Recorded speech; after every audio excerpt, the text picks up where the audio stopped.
ما شاء الله لا حول ولا قوة إلا بالله العلي العظيم. أعوذ بالله من الشيطان اللعين الرجيم. بسم الله الرحمن الرحيم. رب اشرح لي صدري ويسر لي أمري واحلل عقدة من لساني يفقهوا قولي. الحمد لله رب العالمين، والصلاة والسلام على أشرف الأنبياء والمرسلين سيدنا ونبينا وشفيع ذنوبنا وطبيب قلوبنا ومولانا أبي القاسم محمد صلى الله عليه والصلاة والسلام على أهل بيته الطيبين الطاهرين المعصومين المنتخبين المنتجبين الغر الميامين الذين قال الله في شأنهم: إنما يريد الله ليذهب عنكم الرجس أهل البيت ويطهركم تطهيرا. صلى على ورحمة الله على محبيهم ومواليهم وشيعتهم أجمعين، ولعنة الله على أعدائهم وظالميهم وغاصبي حقوقهم ومنكري فضائلهم من يوم عداوتهم إلى قيام يوم الدين. أما بعد، فقد قال أمير المؤمنين علي بن أبي طالب عليهم السلام: ولقد علم المستحفظون من أصحاب النبي محمد صلى الله عليه وآله أنه ليس فيهم رجل له منقبة إلا وقد شركته فيها، ولي 70 منقبة لم يشركه فيها أحد منهم. بلندتر الصلوات. اللهم صل على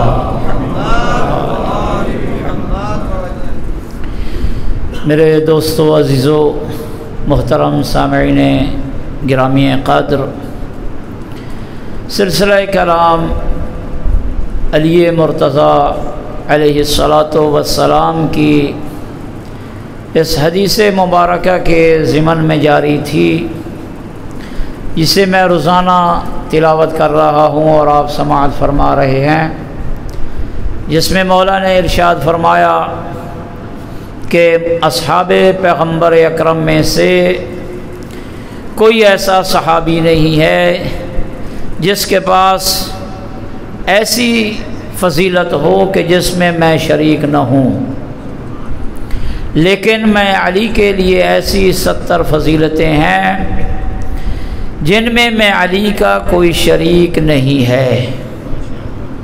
ان فضیلتوں میں سے جو فضیلت آج مجھے آگے لے کر جانی ہے وہ کل والی ہی ہے کہ مولا نے ارشاد فرمایا کہ میں نے خود رسول اکرم سے یہ سنا ہے کہ انہوں نے ارشاد فرمایا: میں علی کے حق میں انا مدینۃ العلم وعلی بابھا، کہ میں نبی علم کا شہر ہوں اور علی اس کا دروازہ ہے۔ فرمایا یہ ایسی فضیلت ہے کہ شہر علم نبی کا دروازہ ہونا جس میں میرے علاوہ اور کوئی اس فضیلت کا حامل نہیں ہے، کسی میں یہ فضیلت نہیں پائی جاتی۔ عزیزو، علم اہل بیت اطہار علیہم الصلاۃ کی اعلیٰ صفات میں سے ایک صفت ہے جس کے ساتھ اہل بیت اطہار باقی تمام امت کے لوگوں سے افضل اور اشرف قرار پائے۔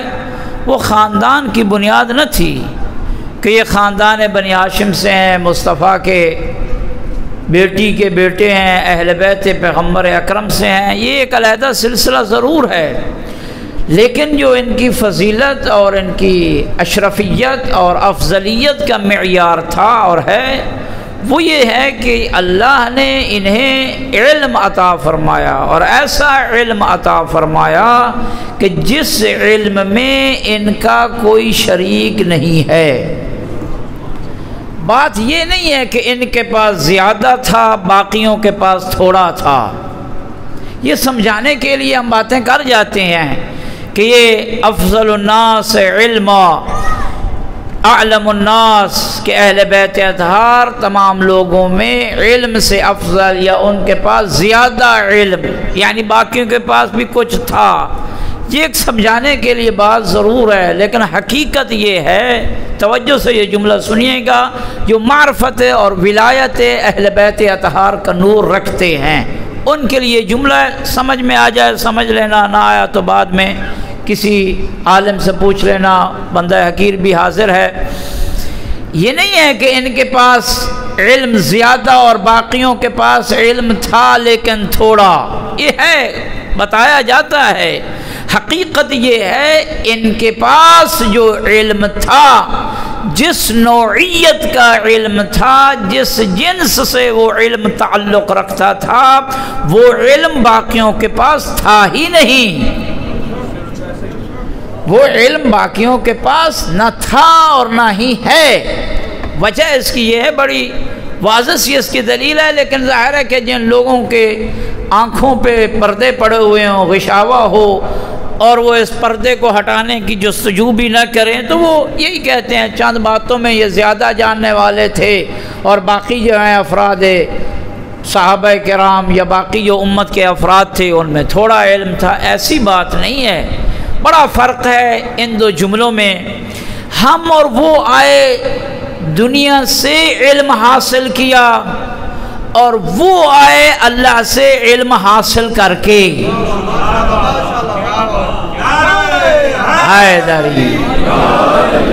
فرق ہے، ہم آتے ہیں، بڑا عرصہ گزر جاتا ہے، پھر اس کے بعد مقدر میں علم ہوتا ہے تو عالم بن جاتے ہیں، مقدر میں علم نہیں ہوتا تو ظاہر ہے کہ پھر عالم نہیں بنتے ہیں، چاہے وہ کسی فن کا بھی علم ہو، یہ نہیں ہے علم دین ہو، چاہے وہ فزیاء، کیمیا، جس فن کا بھی ہو، آتے وہ ان فنون کا عالم نہیں ہوتا ہے۔ آئے، وقت گزرا، مقدر میں آیا تو علم ہم نے حاصل کر لیا، لیکن وہ جب آتے ہیں کعبہ میں، مصطفیٰ کے جب ہاتھوں پہ آنکھیں کھولتا ہے علی، کہتا ہے تورات پڑھ کر سناؤں، انجیل پڑھ کر سناؤں، زبور پڑھ کر سناؤں، یا قرآن پڑھ کر سناؤں؟ حیدری یا علی یا علی یا علی۔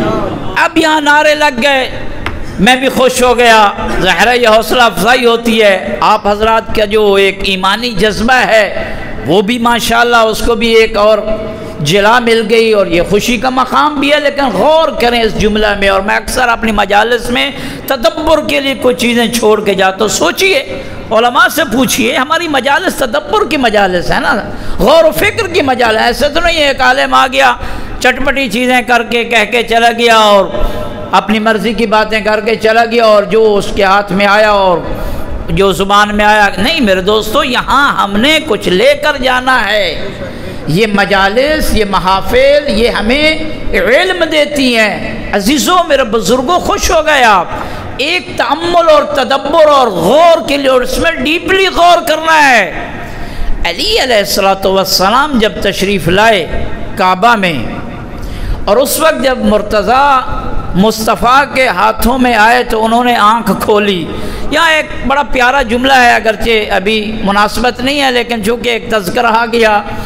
بعض جملے ہمارے علماء اور خطباء کے ایسے ہوتے ہیں واقعاً وہ تاریخ کا حصہ بن جاتے ہیں، وہ تاریخی جملے بن جاتے ہیں۔ فرماتے تھے علامہ اظہر حسن زیدی مرحوم فرمایا کرتے تھے کہ مصطفیٰ وہ ہیں جس کے ہاتھوں پہ جب علی آئے تو اس کی بھی آنکھیں کھل گئیں۔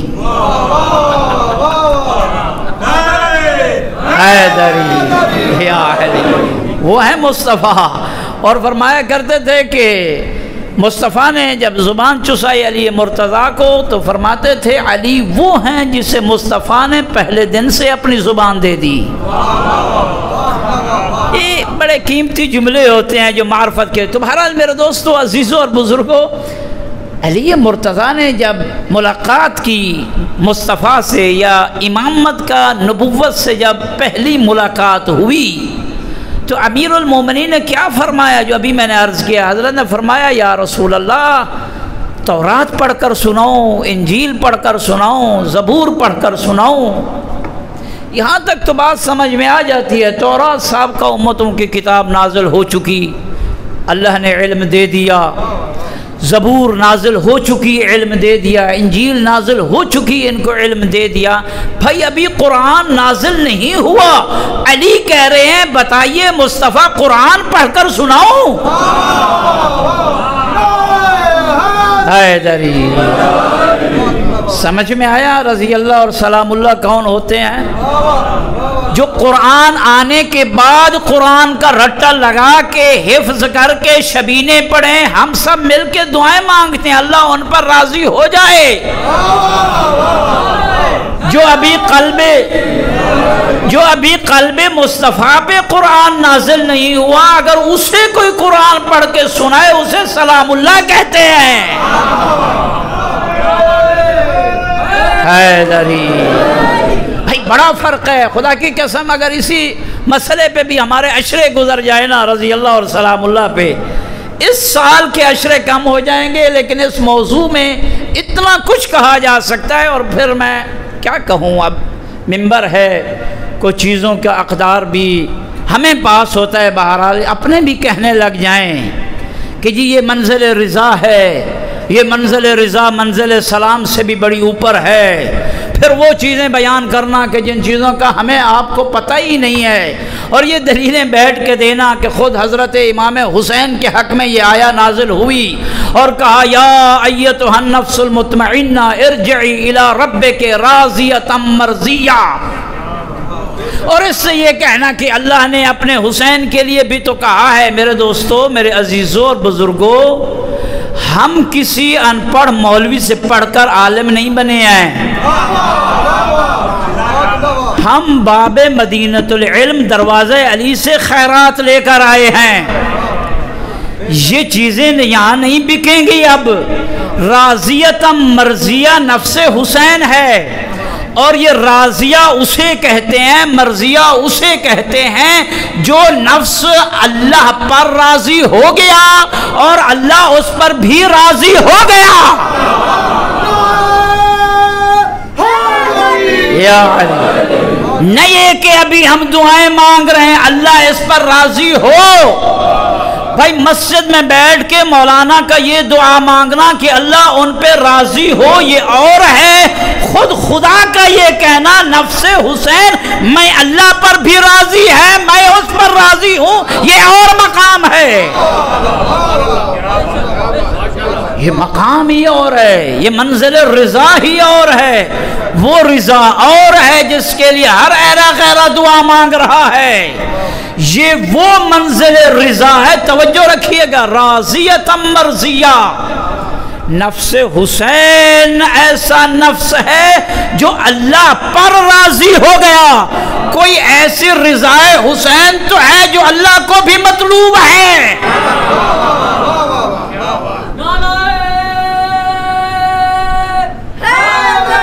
یا علی، پھر ہمیں کہا جائے پتنی یہ کس الٹے پیر سے پڑھ کر آئے ہیں. بھائی الٹے پیر نہ ہمارے ہیں نہ ہم الٹے ہیں، الٹے آپ کے ہوں گے.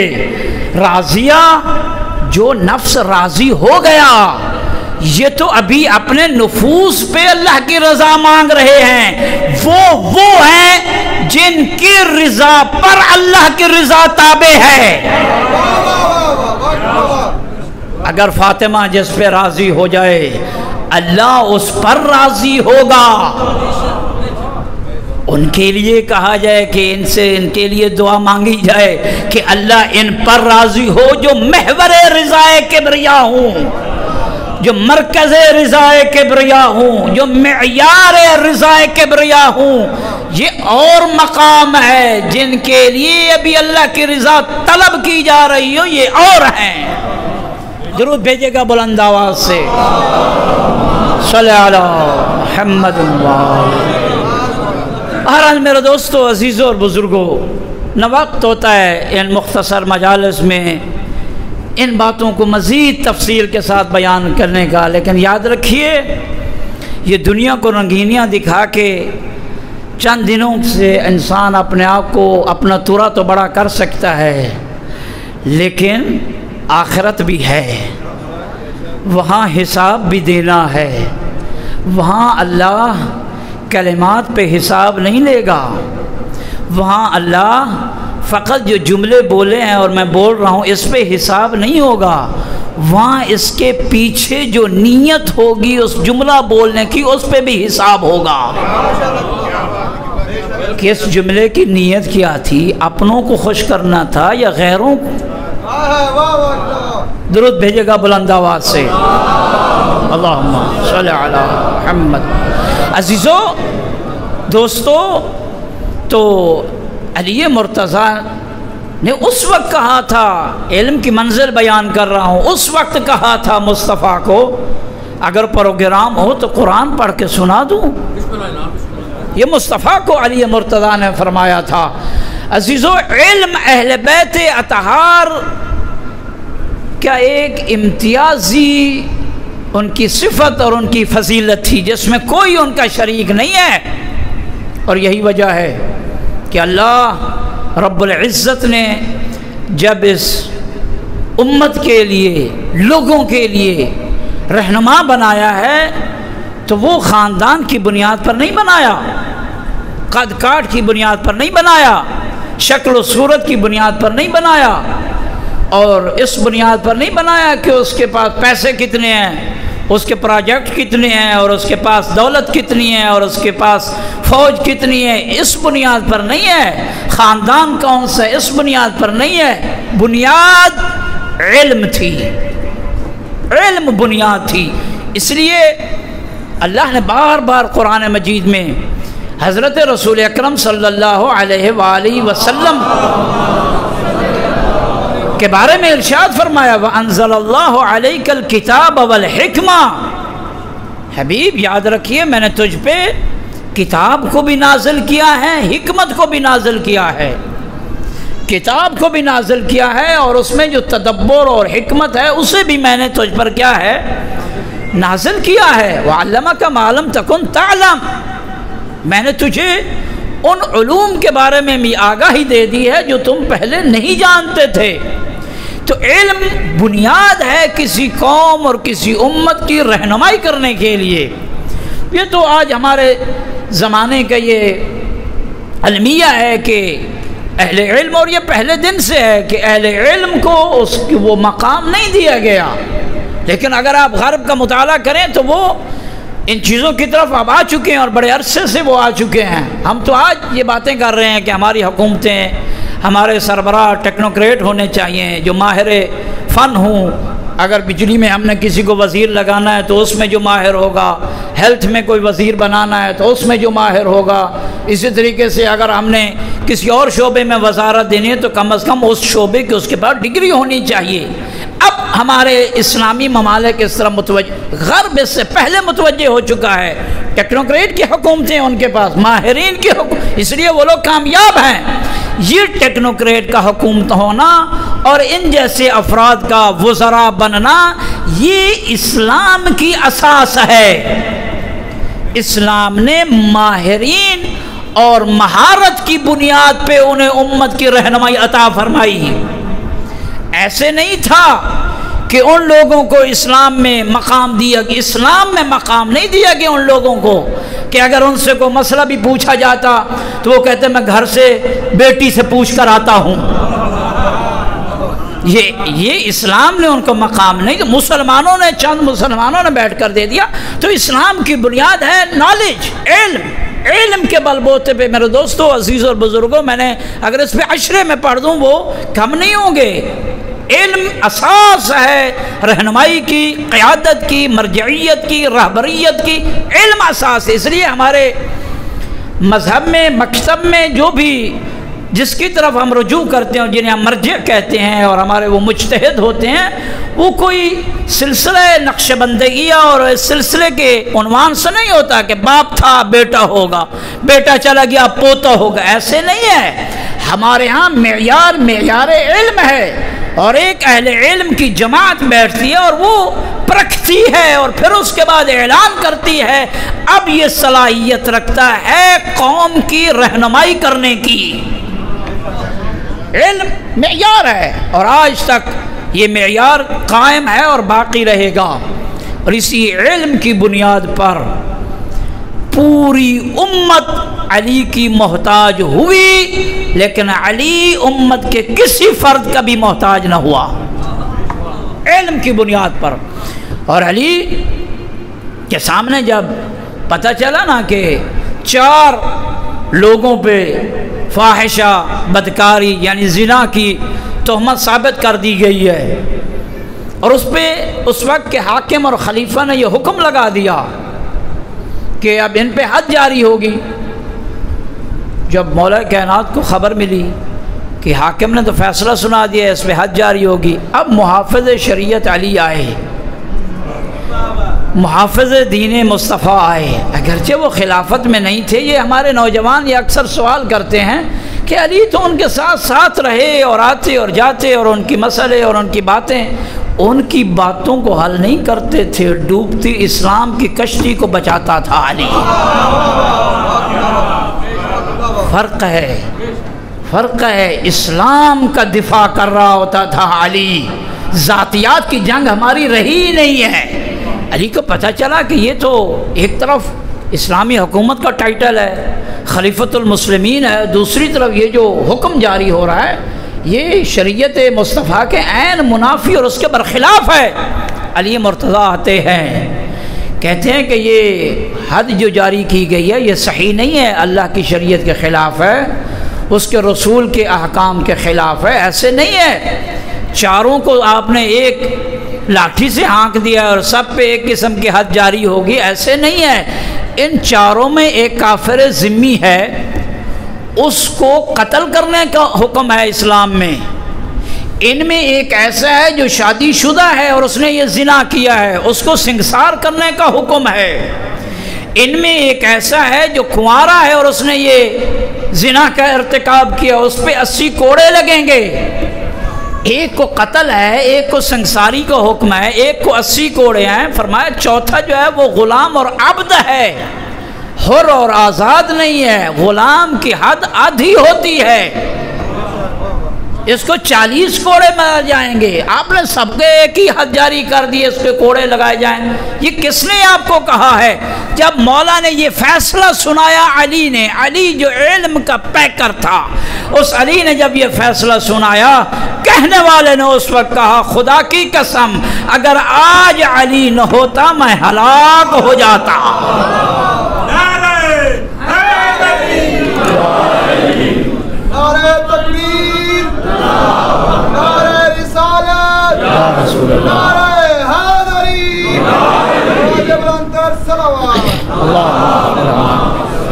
عزیزو، جب سلونی کا دعویٰ کیا نا، کیا کمال کا جملہ ارشاد فرمایا مولا کائنات نے، لوگ تعجب کرنے لگ گئے کہ علی آپ فلکیات کے بارے میں بتانا چاہتے ہیں، آسمان کے بارے میں بتانا چاہتے ہیں، زمین کے بارے میں حیران ہونے لگ گئے۔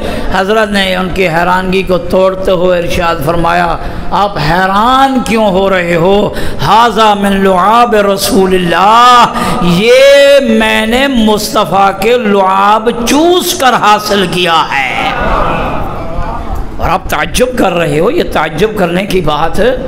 علم اہل بیت اطہار کے لیے امتیازی خصوصیت رکھتی تھی، اور اسی کی بنیاد پہ اللہ نے ان کو امامت کا رتبہ عطا فرمایا تھا، اور یہ جو منصب امامت ہے یہ معیار پہ دیا گیا تھا۔ یہی وجہ ہے حضرت امام محمد باقر علیہ السلام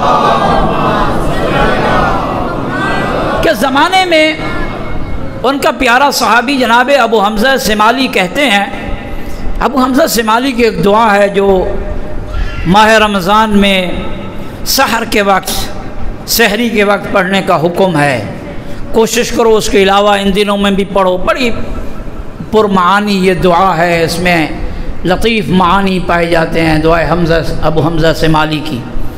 کہتا ہے کہ میں امام کے ساتھ ایک سال حج پہ گیا، اسی سال حشام ابن عبد الملک بھی حج پر گیا ہوا تھا، جو اس وقت کا حاکم اور خلیفہ تھا۔ حشام ابن عبد الملک کے ساتھ دوسرے خلیفہ کا غلام اور اس کا عبد نافع بھی ساتھ تھا۔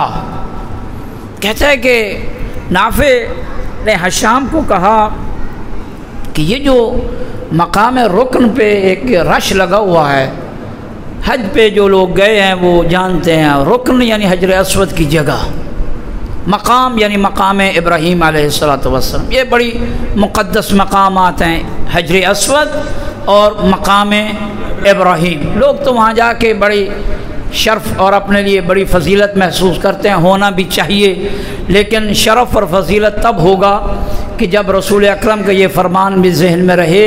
حضرت نے یہ ارشاد فرمایا رکن یعنی حجر اسود بڑا مقام ہے، مقام ابراہیم بڑی عظمت والی جگہ ہے، لیکن یاد رکھیے اگر کوئی شخص رکن یعنی حجر اسود اور مقام ابراہیم کے درمیان اللہ کے راہ میں جنگ کرتے ہوئے بے جرم بے خطا قربان ہو جائے، قتل ہو جائے، شہید ہو جائے، اور اگر اس کے دل میں میرے بھائی علی کی ولایت نہیں ہے، جہنم میں جائے گا۔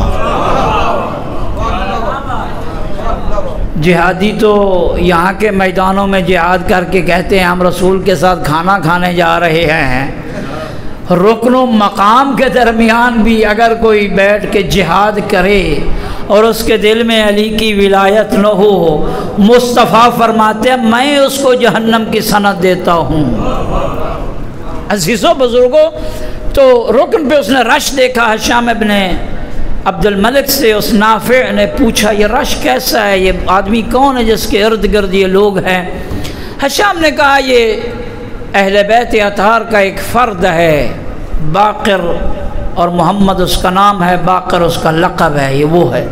کہتا ہے کہ میرے پاس چند سوالات ہیں، جو سوالات نہ نبی بیان یہ وہ سوالات ہیں جو یا نبی بیان کر سکتا ہے یا وصی نبی بیان کر سکتا ہے۔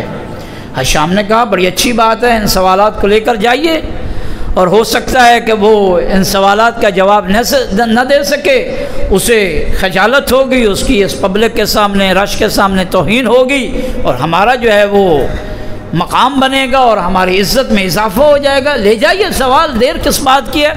نافع جاتا ہے، جا کر کہتا ہے کہ میرے پاس کچھ سوالات ہیں۔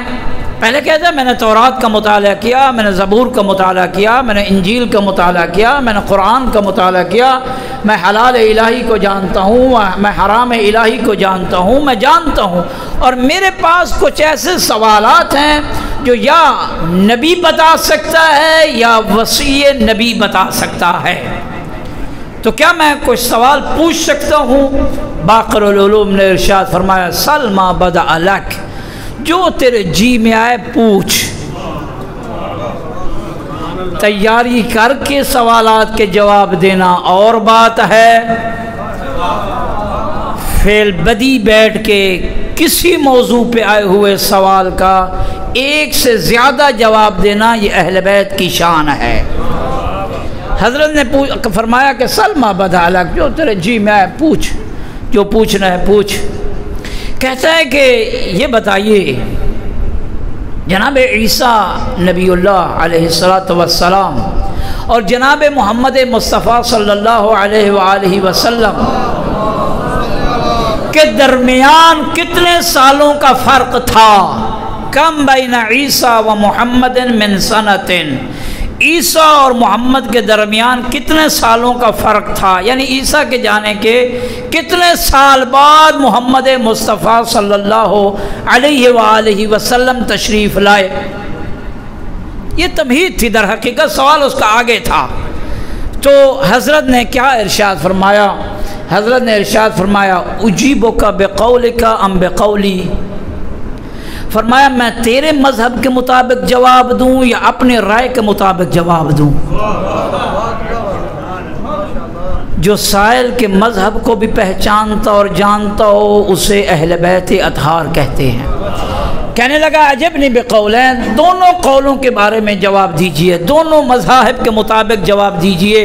حضرت نے ارشاد فرمایا آپ کے نزدیک جو فاصلہ ہے وہ 600 سال کا ہے ان دو نبیوں کے درمیان، اور ہمارے نزدیک جو عیسیٰ و محمد کے درمیان کا فاصلہ ہے وہ 500 سال کا ہے۔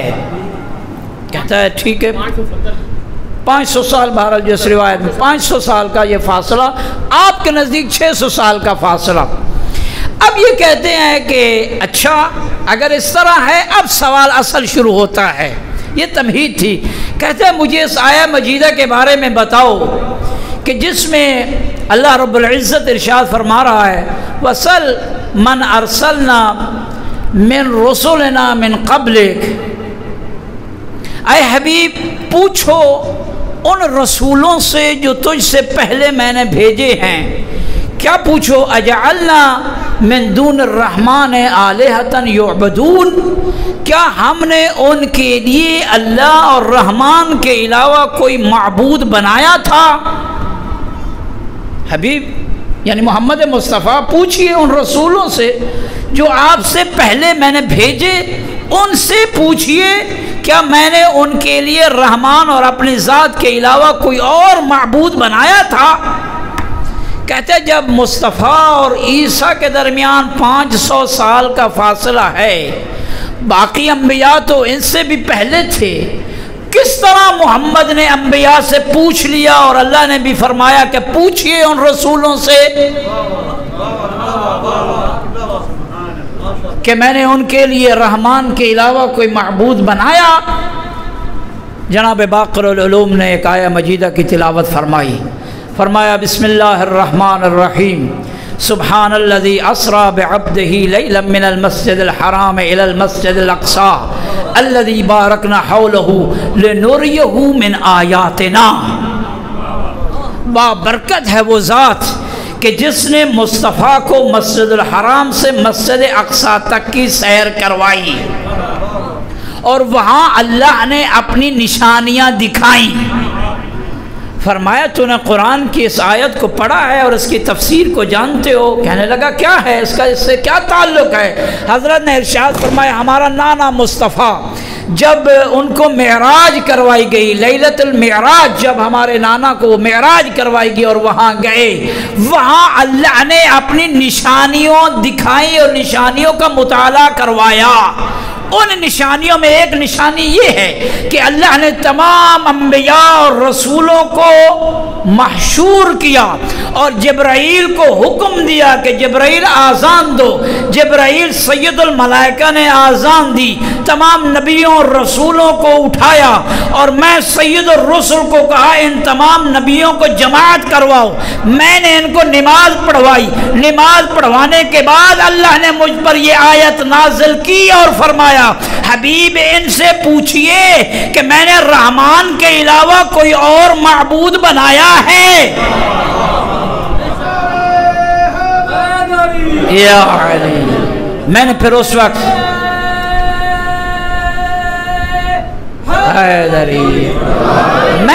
پھر نماز پڑھانے کے بعد ان نبیوں کی طرف منہ کیا اور ان سے پوچھا آپ کس اللہ کی گواہی دیتے ہو؟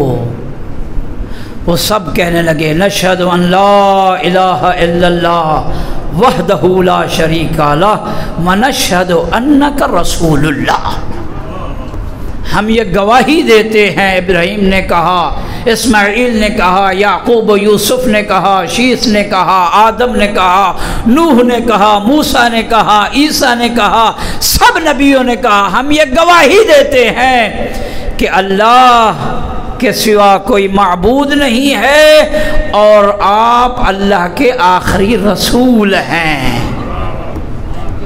حضرت نے فرمایا اب سمجھ آئی اس آیت کی تفسیر، اگرچہ فاصلہ مصطفیٰ اور باقی نبیوں کے درمیان یہاں زمین میں بیٹھے ہوئے لوگوں کو زیادہ لگے، لیکن ہم وہ ہیں جو ان فاصلوں کو سکڑ کے رکھ کر دیتے ہیں اور سارے انبیاء ہمارے سامنے جمع ہو جاتے ہیں۔ پھر اس کے بعد یہ کہتا ہے کہ میرا دوسرا سوال ہے۔ حضرت نے فرمایا پوچھ دوسرا سوال کیا ہے؟ کہتا ہے دوسرا سوال میرا یہ ہے متی کان اللہ، کب سے اللہ ہے، کب سے اللہ ہے؟ یہ وہ پوچھ رہا ہے جو میں نے جب یہ روایت بڑی حیران ہو گیا، یہ وہ پوچھ رہا ہے جس نے اپنا تعارف کروایا میں تورات پڑھ چکا ہوں، میں انجیل پڑھ چکا ہوں، زبور کا مطالعہ کر چکا ہوں، اسے ابھی یہ نہیں پتا کہ اللہ کب سے ہے، اور جو کئی سالوں کے بعد اسلام میں داخل ہوئے ان کی توحید کا کیا حال ہوگا؟ کہتا ہے متی کان اللہ، کب سے اللہ ہے، ابتدا آغاز خدا کب ہے؟ حضرت نے جھڑکی دیتے ہوئے فرمایا ویحک، اللہ تجھے ہلاک کرے، برباد کرے، اخبرنی متی لم یکن حتی اخبرک متی کان اللہ، کب اللہ نہ تھا تاکہ میں تجھے بتاؤں کب سے ہے، کب اللہ نہ تھا تاکہ میں تجھے بتاؤں۔ ایسی توحید خدا کی قسم اگر کسی کتاب میں ہے تو ہمیں دی دیئے، یہ توحید مکتب اہل بیت میں۔ اسی صاحب سلونی کے واقعاً یہ روایت اگر آپ پڑھیں، سلونی والی بڑی طویل اور بڑی مزے کی ہے، سوالات ہیں، مختلف قسم کے سوالات ہیں۔ ان میں ایک شخص نے سوال کیا، کہنے لگا کہ یہ بتائیے کہ این اللہ، کہاں ہے اللہ؟ اللہ کے مکان میں بارے میں پوچھا۔ امیر کائنات صاحب سلونی نے ارشاد فرمایا عین العین فلا عین لہو، وہ مکانوں کا خالق ہے، اسے مکان کی حاجت ہی نہیں ہے۔ پھر ارشاد فرمایا ذرا تو یہ بتا کون سا مکان ہے جس میں اللہ نہیں ہے تاکہ میں تجھے بتاؤں فلاں جگہ پہ اللہ ہے۔ اہل بیت اطہار سرچشمہ علم و عرفان ہے۔ اگر اس پہ مجلس نے جیسے میں نے عرض کیا عشرے ختم ہو جائیں، لیکن اہل بیت اطہار کے یہ علم کے فضائل ختم ہی نہیں ہو سکتے۔ عزادارو، کربلا میں دو قسم کے قافلے تھے، دو قسم کی فوجیں تھیں، ایک اہل علم کی فوج، اہل عرفان کی فوج، ایک جاہلوں کی فوج، ایک جہالت کی فوج اور لشکر۔ ان علماء اور ان اہل علم کے لشکر میں سے اگر جوان اکبر ہے تو وہ بھی عالم ہے، اگر قاسم ہے تو وہ بھی عالم ہے، اور محمد ہیں تو وہ بھی عالم ہیں، اگر ششماہ اصغر ہے تو وہ بھی عالم ہے۔ ہم کہتے ہیں کہ علی اصغر ششماہ تھا، 6 مہینے کا تھا، قربان ہوا، یہ ہم پڑھ جاتے ہیں، آپ سن جاتے ہو۔ حقیقت یہ ہے جب علی اصغر کو قربانی کے لیے رباب مدینے سے لے کر نکلی 18 دن کا تھا۔ چھوٹی اولاد والو ذرا اپنی اولاد کو بھی سامنے رکھیے، حسین کے چھوٹی قربانی کو بھی سامنے۔ رباب کو پتہ تھا میں کہاں جا رہی ہوں، میں کہتا ہوں اصغر کو بھی پتہ تھا۔ اصغر 18 دن کا تھا، مجاہد اسلام بن کے گھر سے نکلا، 6 مہینے کا تو کربلا میں ہوا۔ حضرتارو، یہ وہ شہید ہے کربلا کا، ایسا شہید ہے کربلا کا واقعاً جس کو دشمن بھی روئے ہیں،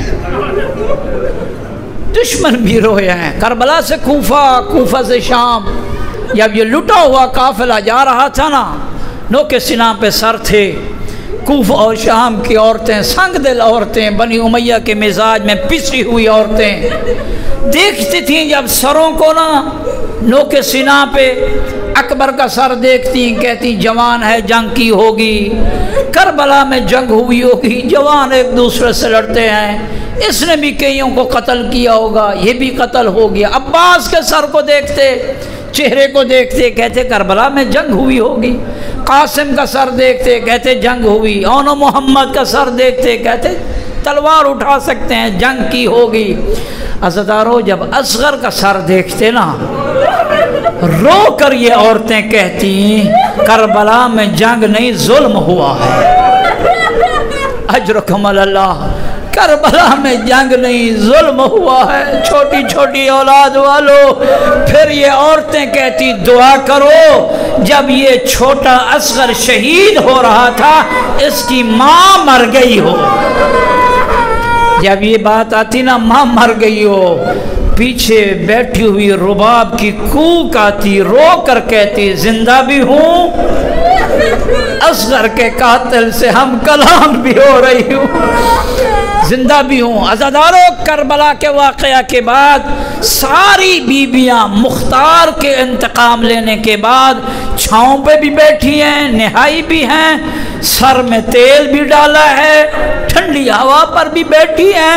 رباب ایسی بیوی ہے، زندگی بھر مدینہ میں بھی دھوپ پہ زندگی گزار دی، رو رو کر یہی کہتی تھی میرا اصغر دھوپ پہ پڑا تھا، میں کیسے چھاؤں پہ بیٹھوں، کیسے آرام کروں۔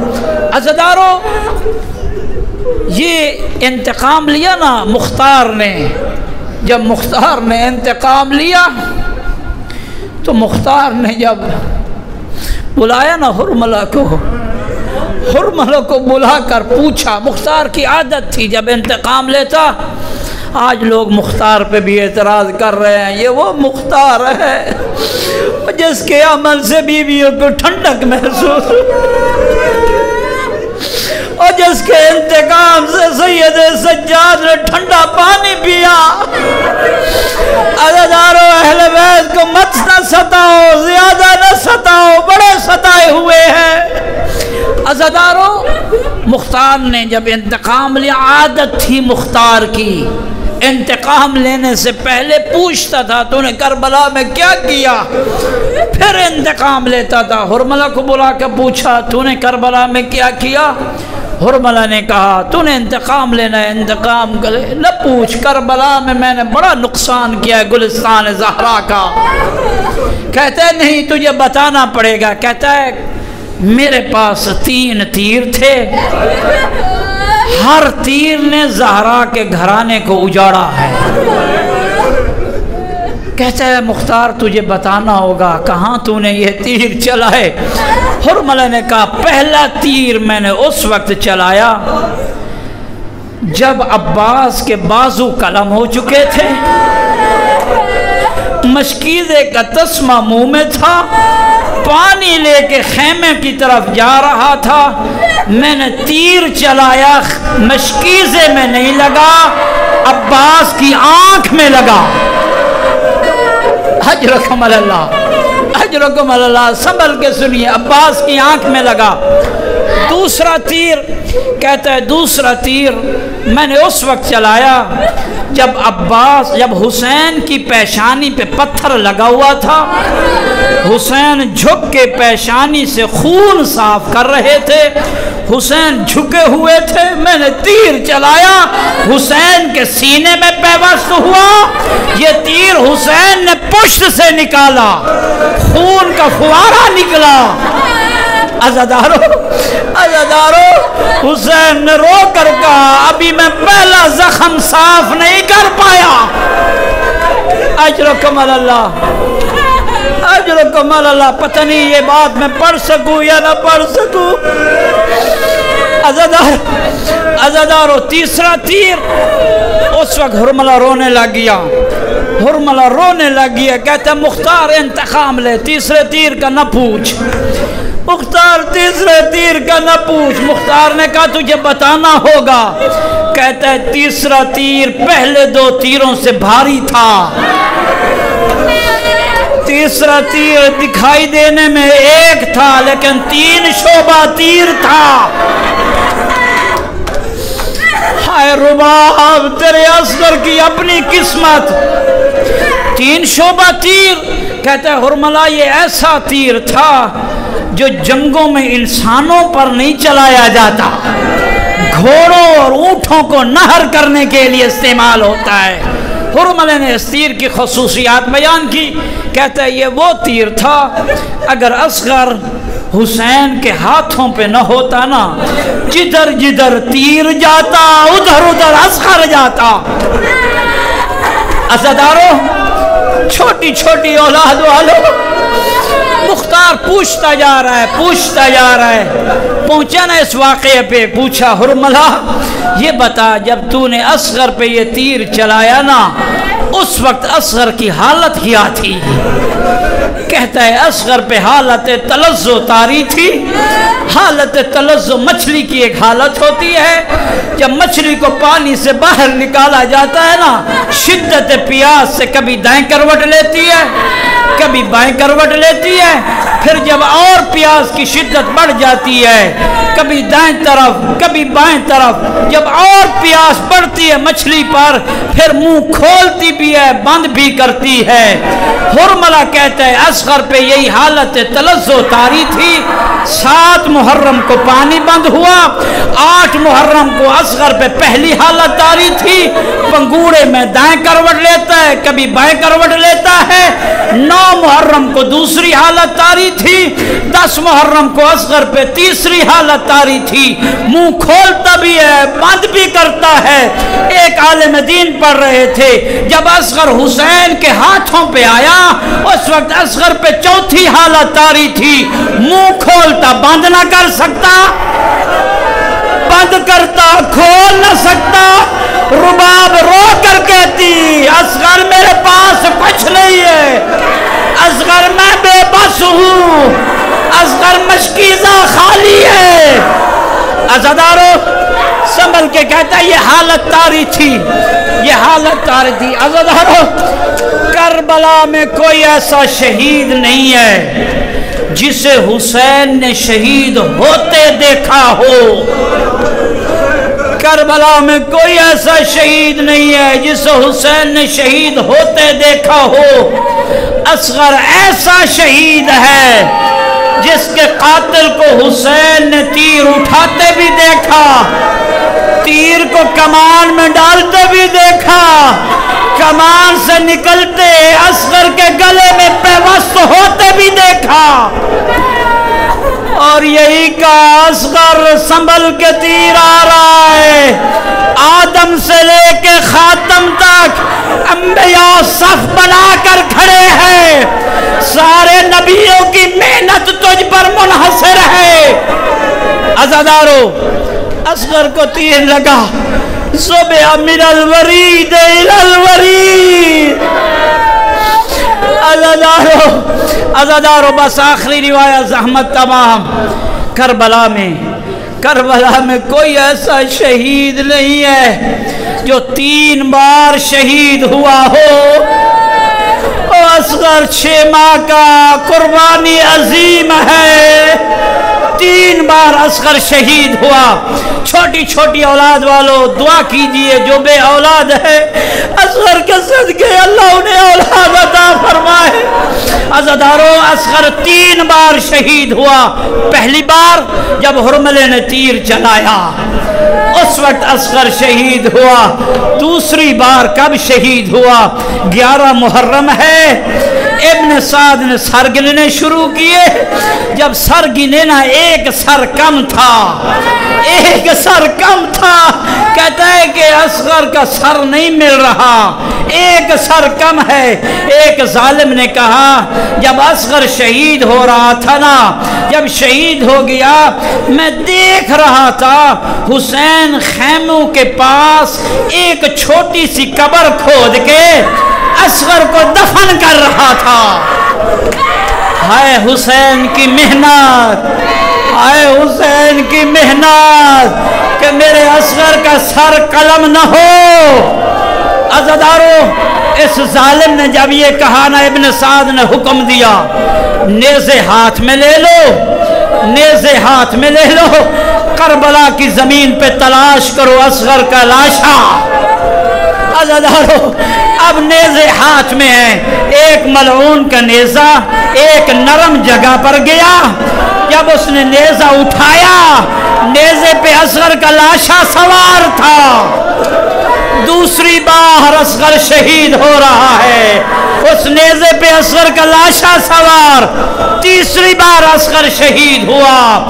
عمر ابن سعد کے پاس اصغر کا لاشا لایا گیا، عمر ابن سعد نے زانوں پہ رکھا، تلوار نیام سے نکالی، اصغر کا سر اصغر کے جسم سے جدا کیا۔